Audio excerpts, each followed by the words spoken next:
तो दोस्तों क्या हाल चाल है भाई। गुड मॉर्निंग सभी को। वेलकम है आपका डे 2 में हमारी जो दिल्ली से गुजरात की राइड है 3,500 किलोमीटर की। आज हम रुके हुए थे, रात को आए थे चित्तौड़गढ़। अब हम थोड़ा सा चित्तौड़गढ़ फोर्ट को घूमेंगे। ठीक है, घूम के यहाँ से देखे। वैसे यार फोर्ट बहुत बड़ा है। ठीक है, जितना हो सकेगा उतना कवर करेंगे, क्योंकि फिर यहाँ से सीधा निकलेंगे स्टैचू ऑफ यूनिटी, जो कि यहाँ से करीब 500 किलोमीटर दूर है। ठीक है, 500 किलोमीटर दूर में यार कम से कम 10 से 12 घंटे तो लग ही जाएंगे। 10 घंटे दिखा रहा है गूगल मैप।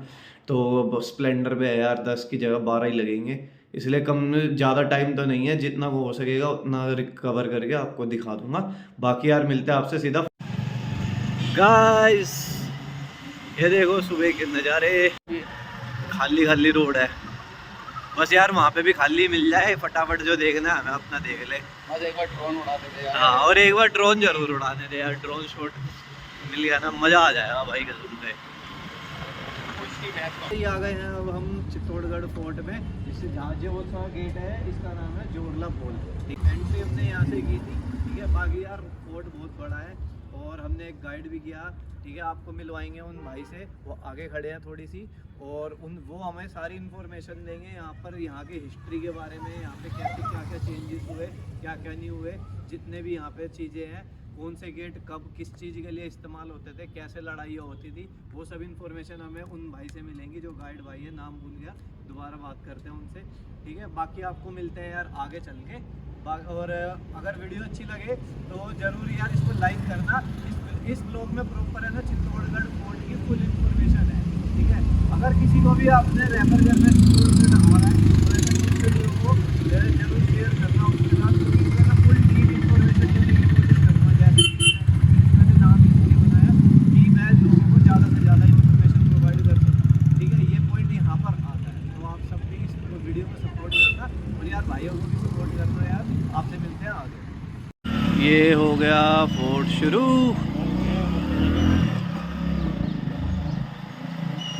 आता है वीडियो बनानी है।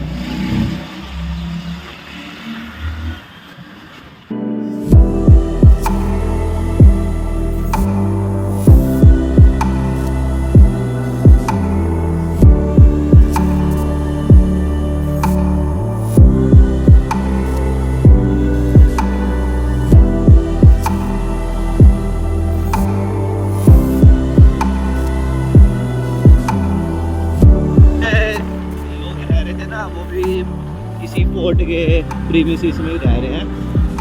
ठीक है, थोड़े बहुत जो भी है। गेयर बढ़ा ले भाई, चढ़ेगी नहीं फिर चढ़ जाएगी। धीरे चढ़ेगी पर चढ़ जाएगी। मैं चढ़ा के दिखा दूंगा। मैंने पहाड़ों में खूब चढ़ाई है यार। मैंने भी लद्दाख भाई, लद्दाख की चढ़ाई होती है। कोई बात नहीं। 12 लच्छा तो गया हुआ मैं भी। 12 लच्छा खतरनाक है। हर सांस अटक गई थी यार वहाँ पे।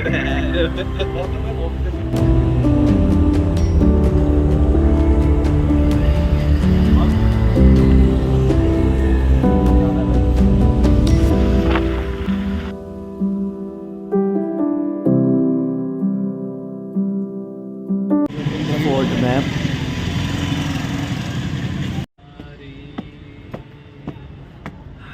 हेलो गाइस, तो अब हम आ गए फोर्ट के अंदर। यहाँ पे अब चल रहे हैं मंदिर देखने। हमें शिव नाम के भैया मिले हैं जो हमें थोड़ा सा गाइड करेंगे। बाकी आप लोगों से भी मिलाता हूँ अपने इनसे भाई से। मंदिर देख सकते हो आप।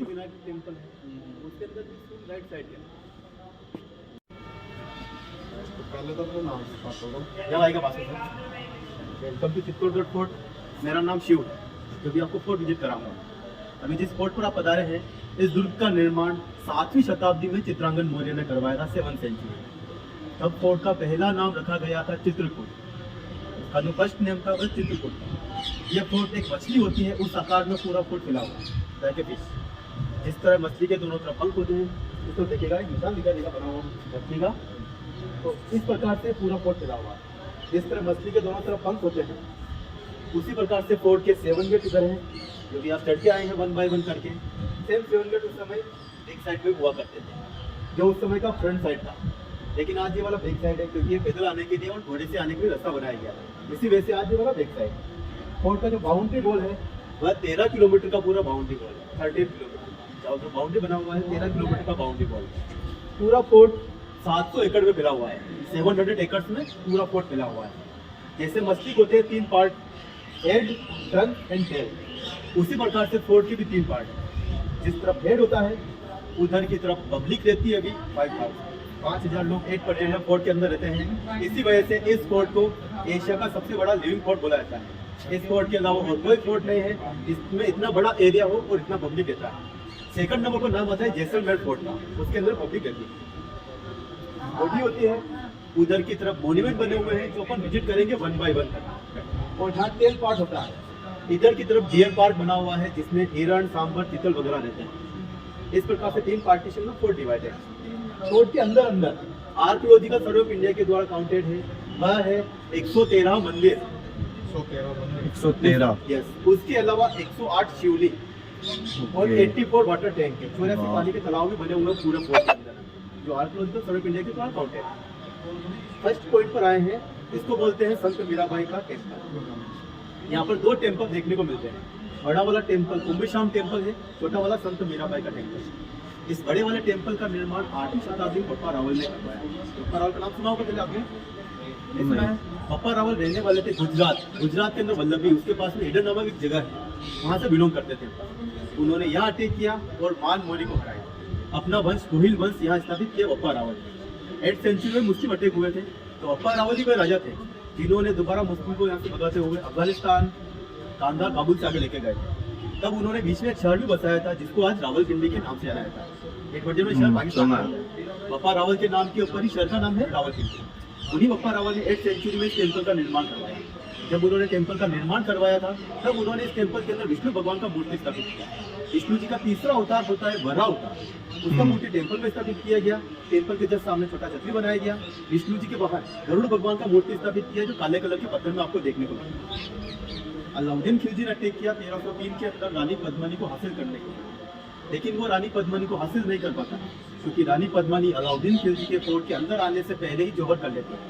जोहर में जलती हुई आग के अंदर अगर टूट जाती है, अलाउद्दीन खिलजी उसे हासिल नहीं कर पाता है तो बौखला आता है। फोर्ट में जितना भी टेम्पल था सभी टेम्पल का सभी मूर्ति खंडित करवाता है अलाउद्दीन खिलजी अपना फ्रस्ट्रेशन निकालने के लिए। तो इस टेम्पल में आप बाहर से देखेंगे हर मूर्ति खंडित दिखाई देगी। किसी का मुंह टूटा हुआ है, किसी का हाथ टूटा हुआ है, किसी का पैर टूटा हुआ है, हर मूर्ति आपको खंडित दिखाई देगी कहीं ना कहीं। इसका जो मेन मूर्ति था विष्णु जी के बड़ा अवतार वाला, उसको भी खंडित करवा दिया। हिंदू सभ्यता में खंडित मूर्ति की पूजा नहीं होती। इसी वजह से 1303 के बाद 100 वर्षों तक इसके अंदर पूजा अर्चना नहीं होता। लेकिन जब यहाँ की राजगद्दी पर बैठे महाराणा कुंभा 1433 के अंदर 1433 में, तब वह इस टेम्पल को रिपेयर करवाते हैं, खंडित मूर्ति को हटाते हैं, नया मूर्ति स्थापित करवाते हैं राधा कृष्ण बलराम का। अभी आप दर्शन करेंगे तो इसके अंदर राधा कृष्ण बलराम का मूर्ति स्थापित है। और महाराणा कुंभा ने अपने नाम के ऊपर टेम्पल का नाम रखा कुंभश्याम। कुंभ मिस महाराणा कुंभा और श्याम मिस कृष्ण, दोनों ही नाम को जोड़कर टेम्पल का नाम रखा गया कुंभश्याम, जो कि फोर्ट का सबसे बड़ा और सबसे पुराना वाला टेम्पल यही वाला टेम्पल। ऊपर से आगे का हिस्सा आप देखेंगे गुजरात के सोमनाथ की तरह दिखाई देगा। पीछे का हिस्सा पूरी जगन्नाथ की तरह बना हुआ है। उन दोनों सभ्यताओं का मिश्रित रूप आपको इस टेम्पल के अंदर देखने को मिलेगा, जो कि फोर्ट का सबसे बड़ा और सबसे पुराना वाला टेम्पल ये वाला टेम्पल। बैक साइड में छोटा टेम्पल दिखाई दे रहा है, ये होगा संत मीराबाई का टेम्पल। संत मीराबाई का जन्म हुआ था 1503 के अंदर कुड़की विलेज के अंदर। जोधपुर है, जोधपुर के पास है मेड़ता सिटी, उसके पास में छोटा सा गांव है कुड़की, जो कि 8 में नागौर डिस्ट्रिक्ट के अंदर है। वहाँ पर रतन सिंह जी के यहाँ जन्म हुआ था संत मीराबाई का। ऐसा बोला जाता है कि जब संत मीराबाई 5 वर्ष की उम्र के थे तब उन्होंने बारात को जाते हुए देखा। तब अपनी माँ से पूछा था कि मेरा दूल्हा कौन है, तो उसकी माँ ने हाथ में कृष्ण का मूर्ति दिया और बोला तेरा दूल्हा कृष्ण है। तब से वह कृष्ण की भक्ति करने लग जाती है। 14 वर्ष की उम्र की होती है। उस समय यहाँ के राजा थे महाराणा भोजराज। महाराणा भोजराज थे महाराणा कुंभा के पोते, संग्राम सिंह जी के सबसे बड़े पुत्र। संग्राम सिंह जी के 3 पुत्र थे। सबसे बड़े थे भोजराज, सेकंड विक्रमादित्य, थर्ड उदय सिंह। वही उदय सिंह जिन्होंने बाद में उदयपुर का निर्माण करवाया था। महाराणा प्रताप के फादर थे उदय सिंह जी। तो संग्राम सिंह जी के सबसे बड़े पुत्र भोजराज के साथ में विवाह होता है संत मीराबाई का। शादी के बाद संत मीराबाई की कृष्ण भक्ति को देखकर इस टेम्पल का निर्माण किया गया और इस टेम्पल में वही मूर्ति जो अपने साथ में लेकर आती है संत मीराबाई, वही स्थापित की गई। इसी वजह से शादी के बाद संत मीराबाई इसी टेम्पल में बैठकर वो दिन रात भजन कीर्तन करती है, ना कि अपने पैलेस के अंदर अपने महल के अंदर बैठती है। जब उनके हस्बैंड भोजराज की अकाल मृत्यु होती है जॉइंटली सुनने की वजह, तो यहाँ की राजगद्दी को बैठते हैं विक्रमादित्य, भोजराज के छोटे भाई। तब विक्रमादित्य को पसंद नहीं आता है कि हमारी कुल वधु संतों के बीच में बैठकर भजन कीर्तन करे, क्योंकि लेडीज उस समय पर्दे में रहा करती थी, घूंघट में रहती थी, और संत मीराबाई बिना घूंघट के, बिना पर्दों के संतों के बीच में बैठकर वो दिन रात भजन कीर्तन किया करती थी। तब विक्रमादित्य उन्हें बहुत समझाते हैं, टेम्पल बैठकर आप भजन कीर्तन ना करें, संतों के बीच में बैठकर भजन कीर्तन ना करें, ये राजकुल के खिलाफ है, राज मर्यादा के खिलाफ। लेकिन संत मीराबाई नहीं मानती, फिर भी वह इसी टेम्पल में बैठकर दिन रात भजन कीर्तन करती है, संतों के बीच में बैठकर। तब विक्रमादित्य इस टेम्पल के अंदर सबसे पहले भेजते हैं जहर का प्याला, पॉइजन। वह जहर का प्याला अमृत में बदल जाता है, फूलों की टोकरी के अंदर सांप को भेजा जाता है, कोबरा को भेजा जाता है, फूलों की माला बदल जाता है। वो जब अत्याचार शुरू करते हैं विक्रमादित्य, तब संत मीराबाई यहाँ से निकलती है, जो मूर्ति लगी हुई थी अपने साथ में लेकर यहाँ से निकल जाती है। 4 धाम की यात्रा करते हुए वृंदावन होते हुए अंत में पहुंचते द्वारिका। 4 धाम का बोलते हैं, 4 धाम मतलब ये क्या नाम है, रामेश्वरम, जगन्नाथपुरी और बद्रीनाथ जी, फिर है द्वारकाधीश। करने के बाद अंत में पहुंचती द्वारिका, और द्वारिका के लोगों द्वारा ऐसा बोला जाता है कि संत मीराबाई को मंदिर के अंदर जाते हुए देखा था, बाहर आते हुए किसी ने भी नहीं देखा था, क्योंकि संत मीराबाई कृष्ण की मूर्ति में समा गए थे। जब वहाँ के पुजारियों ने देखा कि संत मीराबाई अंदर गए हैं, लेकिन बहुत देर के बाद भी वो बाहर नहीं आए, तो वहाँ के पुजारी अंदर जाके उनको देखा, तो वहाँ देखा कि एक मूर्ति के अंदर से पल्लू बाहर निकल रहा है। इसलिए ऐसा बोला जाता है कि संत मीराबाई कृष्ण की मूर्ति में समा गए थे। उसी पल्लू से मालूम हुआ कि संत मीराबाई कृष्ण की मूर्ति में समा गए। उसके बाद इस टेम्पल में मूर्ति नहीं लगा हुआ था। अभी जिस मूर्ति का दर्शन करेंगे 2002 में लगवाई गया मार्बल का मूर्ति है। यहाँ फैक्ट्री चलता है बिरला सीमेंट वर्क्स, तो उसके द्वारा मार्बल का मूर्ति लगवाई गया। तो चलेंगे उसके पास, आएगा टेम्पल बाद चलेंगे अपन। ये फ्रंट है,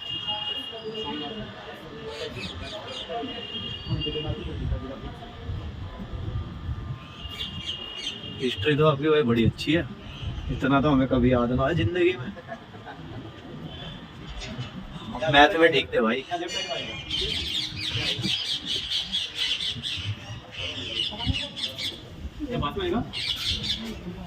संत मीराबाई के गुरु थे वह थे रविदास जी, जिनको रैदास के नाम से भी जाना जाता है। संत मीराबाई के गुरु थे रविदास, जिनको रैदास के नाम से भी जाना जाता है। जो जाति से चमार हुआ करते थे, चमड़ा निकालते थे, वो जाति योगा करते थे और काशी से बिलोंग करते थे। तो संत मीराबाई अपने आराध्य श्री कृष्ण की भक्ति करने से पहले अपने गुरु, इनका नाम था रविदास जी, उनके चरणों की पूजा किया करती थी।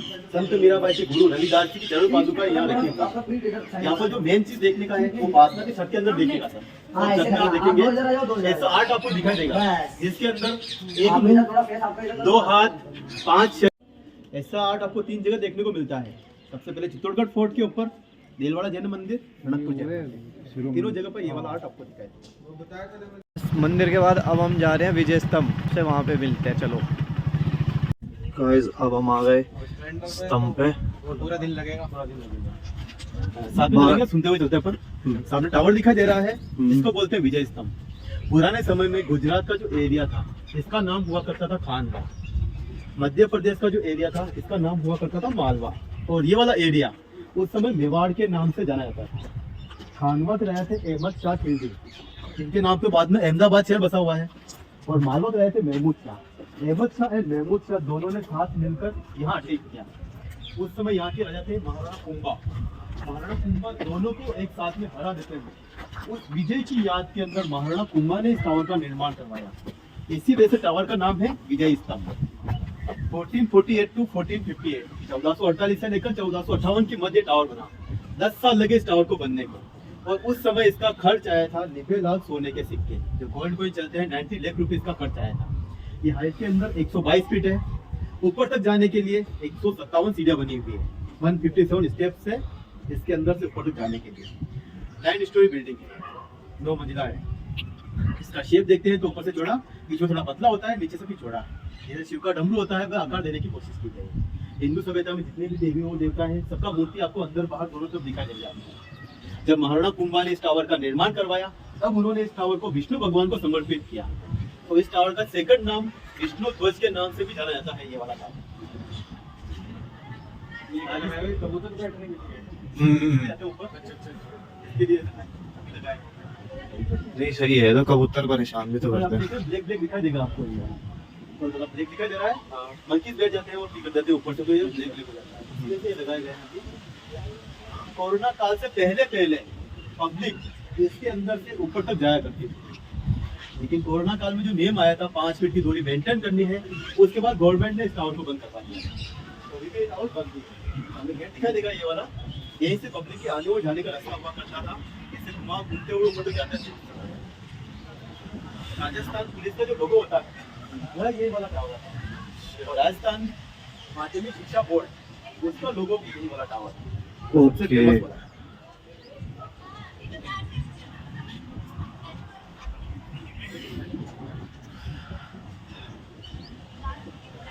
ये बाग है? नहीं सर, ये बाग नहीं है। तालाब था ये, बाद में बाग बदल दिया गया। नहीं, जौहर का मीन्स समझते हैं? जौहर, जौहर, जौहर पद्मावत मूवी देखा है? हाँ लास्ट पद्मावत मूवी देखा है? देखी है मैंने। देखा, लास्ट वाला सीन हाँ। देखा है? वह आग के अंदर कूद जाती है, हाँ। वो ओरिजिनलिटी ये वाला है। आएगा यहाँ पर नीचे खड़े होकर आपको इसके बारे में बताता हूँ मैं। रुक जाओ।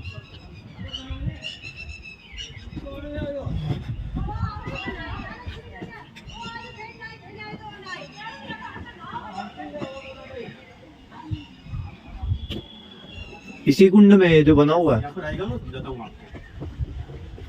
यहाँ पर जाएगा, देखिएगा अभी 8% में आपको एक गार्डन दिखाई दे रहा है। पुराने समय में ना तो गार्डन थे ना ये रास्ते थे। ये जो दीवार आपको दिखाई देगी, उस दीवार के अंदर अंदर 30-40 फीट गड्ढा हुआ करता था, जिसकी आर्कियोलॉजिकल सर्वे ऑफ इंडिया ने खुदाई करवाई थी। तो बहुत सारी रात की परतें, हड्डियां वगैरह निकली। उसी से मालूम हुआ कि पुराने समय में जौहर हुए हैं, उसी जगह पे जौहर हुआ है। ये 30-40 फीट गड्ढा था इसी का। जब जौहर होते थे उस समय पूरी नाइट के अंदर यहाँ पर चंदन का लकड़ी और घी डालने के बाद आग जला दी जाती थी, क्योंकि पूरी नाइट जलती रहती थी। सुबह सूर्य की पहली किरण के साथ में सामने टेम्पल दिखाई दे रहा है, इसको बोलते हैं सती टेम्पल। उस टेम्पल के अंदर रानियां पूजा अर्चना करती थी। पूजा अर्चना करने के बाद इस दीवार के ऊपर से चलते हुए आग के अंदर नीचे कूद जाते हैं। इसी को बोलते हैं जौहर। 8% में आप देखेंगे सामने का बोर्ड लगा हुआ दिखाई देगा। बोर्ड दिखाई दे रहा है जौहर स्थल का, सामने की तरफ। तो गवर्नमेंट ने भी बोर्ड लगा दिया गया है कि ये वाला उस समय का जौहर स्थल था। यहाँ मिट्टी डलवाकर बगीचा रूप दे दिया गया है।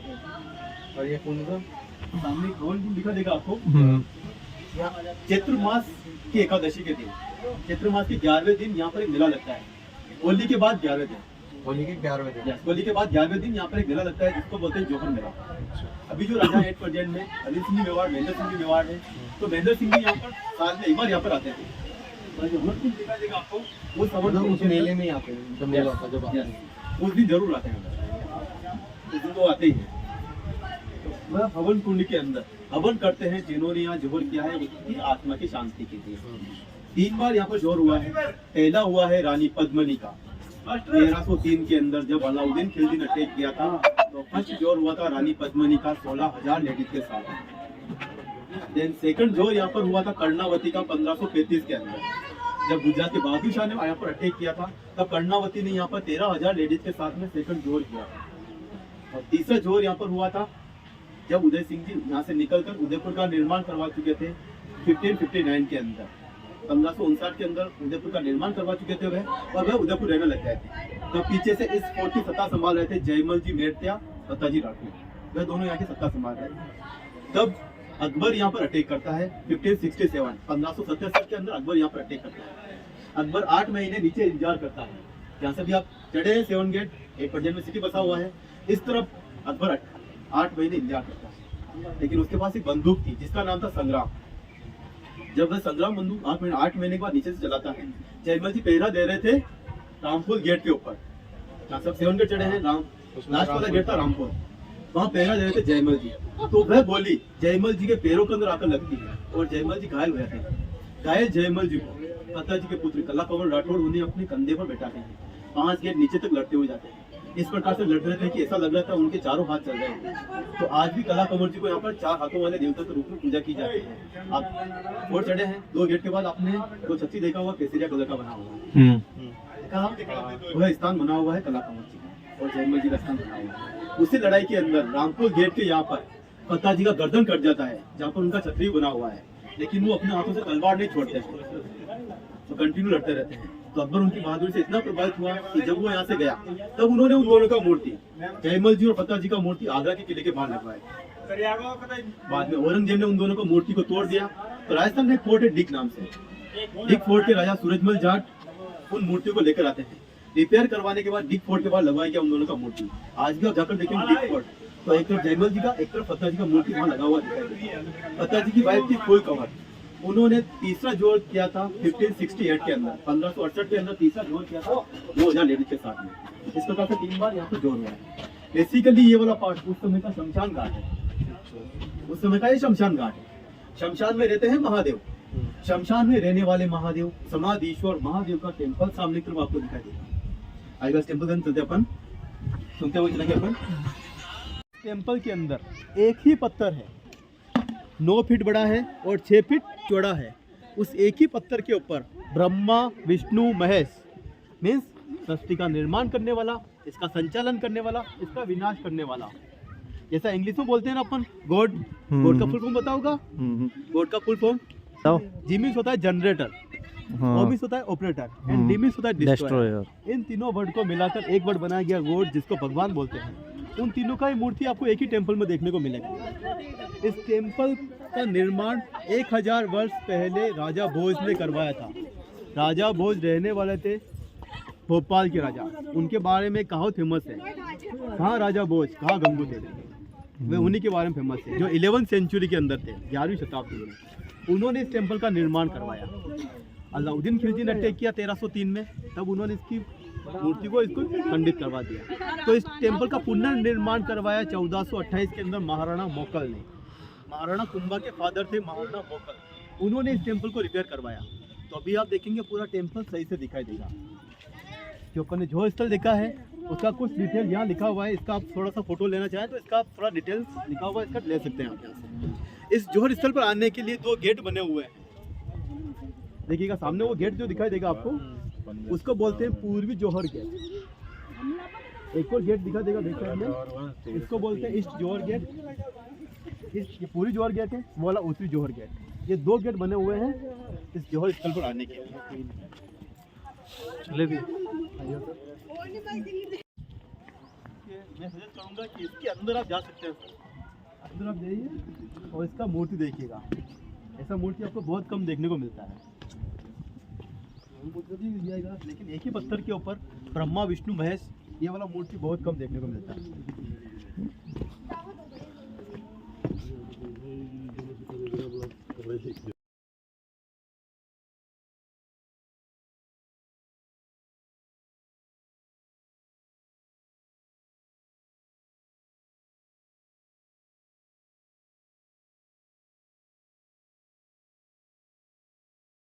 सामने तालाब दिखाई दे रहा है, इसी को बोलते हैं गौमुख पत्थर। सामने आपको 3 पिलर दिखाई देंगे, वहाँ पर पानी में डूबे हुए दिखाई दे रहे हैं। वहाँ बने हुए गाय के मुंह दीवार के अंदर, गाय के मुंह से पानी आता है, इसी वजह से इसको बोलते हैं गौमुख। पुराने समय के अंदर इस जगह पर रानियां नहाने के लिए आया करती थी। तो रानियों के आने और जाने के लिए रास्ते जमीन के अंदर बनाए गए थे, अंडरग्राउंड टनल बनाई गई थी उस समय। वहाँ टनल निकलता है, वहाँ पानी गिरता है, उसी के पास में एक शिवलिंग बना हुआ है, उसके ऊपर पानी गिरता है। कस्टमर आते थे, सेकंड के अंदर शिवलिंग के ऊपर पूजा अर्चना करते थे, उसके बाद उसी रास्ते से वापस वो निकल जाया करते थे। जब जोर होते थे उस समय में भी उस पैलेस से लेकर यहाँ पर आते थे, यहाँ पर नहाने के बाद जोर होते थे। ये 30-40 फीट गहरा गड्ढा है, इसमें पानी कभी भी खत्म नहीं होता है, क्योंकि गाय के मुंह से 12 महीने 24 घंटे कंटिन्यू पानी आता रहता है। गर्मी के समय में ठंडा पानी आता है, ठंड के समय में गर्म पानी आता है। उस पानी का खासियत होता है और मिनरल वाटर आता है, नेचुरल वाटर आता है। कहाँ से आता है ये कोई नहीं खोज पाया। अभी पानी आ रहा है, 24 घंटे कंटिन्यू पानी आता है। जस्ट सामने आप देखेंगे हवेली दिखाई देगा आपको। अगर इतना पानी आ रहा है तो फिर ये क्या नाम है, स्टीम कहाँ बनी हुई है इसकी निकलने के लिए? तो सामने देखिए सर ओवरफ्लो होता है, तो वहाँ से वो जो दीवार के पास में दिखाई देगा, रास्ता दिखाई दे रहा है, वहाँ से बाहर निकल जाता है पानी, ताकि दीवार डैमेज ना हो। इस दीवार से थोड़ा सा नीचे रखा गया, छोटी दीवार है ना, इसे थोड़ा सा नीचे रखा गया ताकि दीवार डैमेज ना हो। तो जस्ट सामने वो दिखाई दे रहा है, उसको बोलते हैं जयमल जी और फतेह जी का हवेली, जिन्होंने अकबर के साथ लड़ाई लड़ा। जस्ट ऊपर एक आश्रम दिखाई देगा। 1200 वर्ष पहले यहाँ पर एक संत थे, जिनका नाम था निर्भय नाथ जी, जिनकी एक कहावत फेमस थी, झरना झरे गौमुख भरे, निर्भय नाथ के ठोर, करोड़ करोड़ साल तपस्या करे तब आवे गढ़ चित्तौड़। ये वाली कहावत निर्भय नाथ जी फेमस हुआ करती थी। के बीच में दिखाई दे रहा है ना, ये वाला मेन प्लेस है रानी पद्मिनी का। हाँ। इसी प्लेस के पार्ट हुआ करते थे चारों तरफ। ओके। रानी पद्मिनी का एज ए बेडरूम था ये वाला। चलो ये जो है अंदर पानी के, में खड़े करवाए, एक मैसेंजर को फोर्ट के अंदर भेजा था। वह मैसेंजर टिकट दिखा दिएगा सर, अंदर है वह है अंदर है, टिकट बनाए थे ना, हाँ ऑनलाइन है। हाँ उनको दिखा दिए।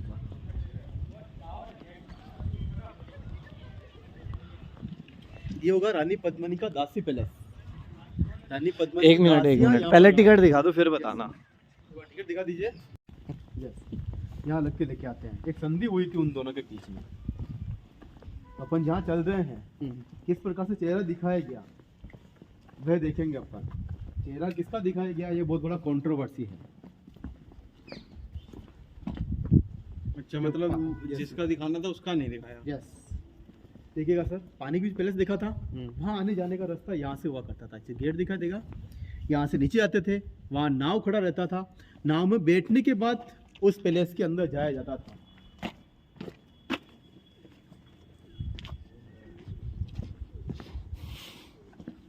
तो भाई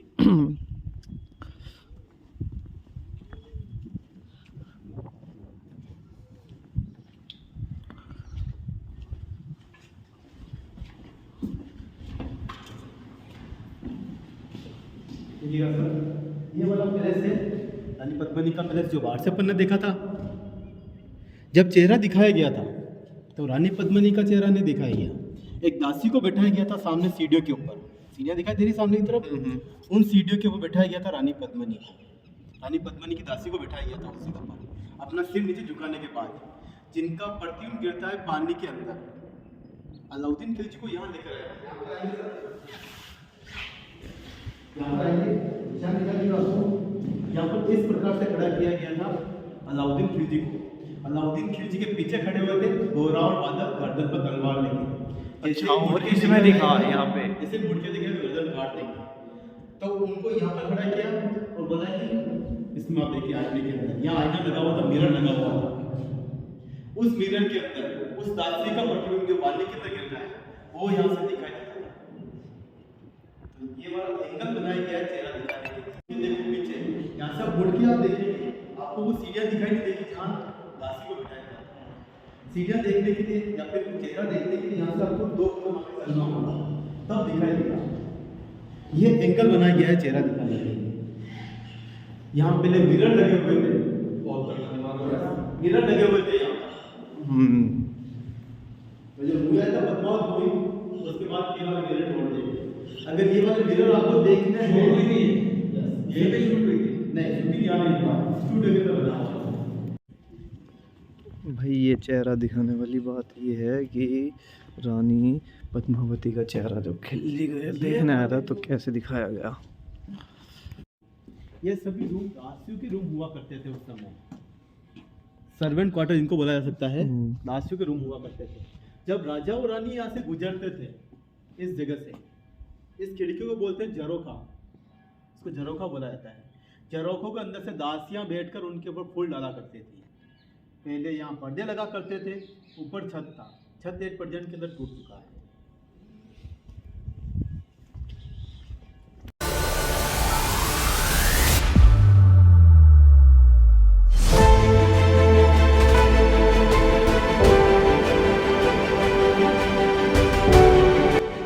अच्छा यार, स्टार्टिंग में एक चीज़ बताने भूल गया था, जब फोर्ट में एंटर करेंगे तो फोर्ट के लिए टिकट लेनी पड़ेगी। और वो टिकट अगर आप अप टू 4 पर्सन है और अगर कैश लेते हैं तो 80 रुपये की पड़ती है, ऑनलाइन परचेज़ करते हैं तो 70 रुपये की पड़ती है। लेकिन ऑनलाइन में ना आपको अपनी डिटेल्स भी फिल करनी पड़ेगी, आईडी नंबर वगैरह आईडी के साथ, तो देख लेना जैसे कन्वीनियंट लगे।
ये वाला वो पॉइंट है भाई जहाँ से लड़ाई होती थी, ये वार क्षेत्र बोला जाता था। उस पहाड़ी के उस तरफ से दूसरे वाले हमला करते थे और इधर से फोर्ट वाले अटैक करते थे। तो इस वजह से ये वाला जो एरिया है ये युद्ध क्षेत्र बोला जाता था।